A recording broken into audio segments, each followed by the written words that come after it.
في النبات. أحد طرق التكاثر في النبات والتي تتم عن طريق الأزهار، فتوفر البذور المستخدمة في زراعة جيل جديد من النبات.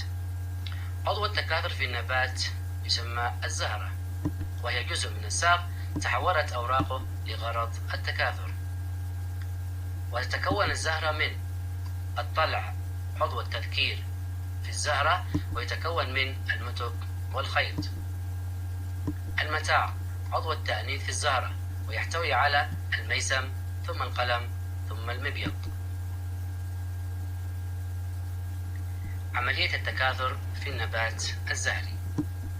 أولا، عملية تكوين البيضة. تتم هذه العملية في المتاع وهو عضو التأنيث، حيث توجد خلية جرثومية ثنائية المجموعة الكروموسومية 2N.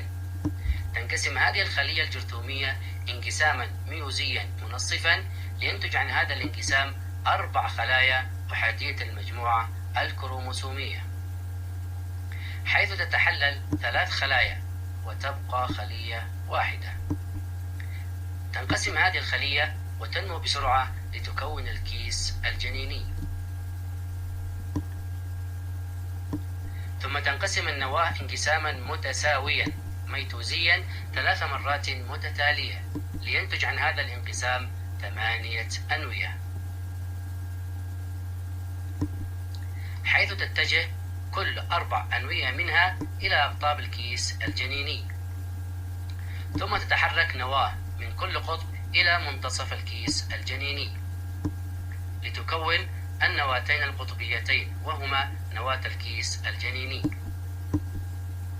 أما بقية الأنوية فتحاط بغشاء رقيق من السيتوبلازم لكي تصبح خلايا.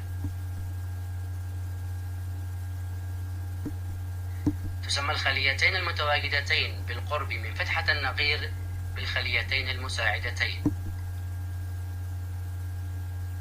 أما الخلية التي توجد بينهما فهي البيضة. وتسمى الخلايا المتواجدة في الطرف الآخر من الكيس الجنيني بالخلايا السمتية. ثانيا، تكوين حبوب اللقاح. تتم هذه العملية في عضو التذكير الطلع داخل المتك، الذي يتكون من 4 أكياس، بداخل كل منهما خلايا جرثومية ثنائية المجموعة الكروموسومية. يحدث لهذه الخلايا انقساما منصفا لينتج عنها 4 خلايا أحادية المجموعة الكروموسومية. ثم تنقسم النواة انقساما متساويا لتنتج عن هذا الانقسام نواتين، أحدهما تسمى النواة الأنبوبية والأخرى تسمى بالنواة المولدة. ويتكون حول الخلية جدار سميك لتتكون حبة اللقاح.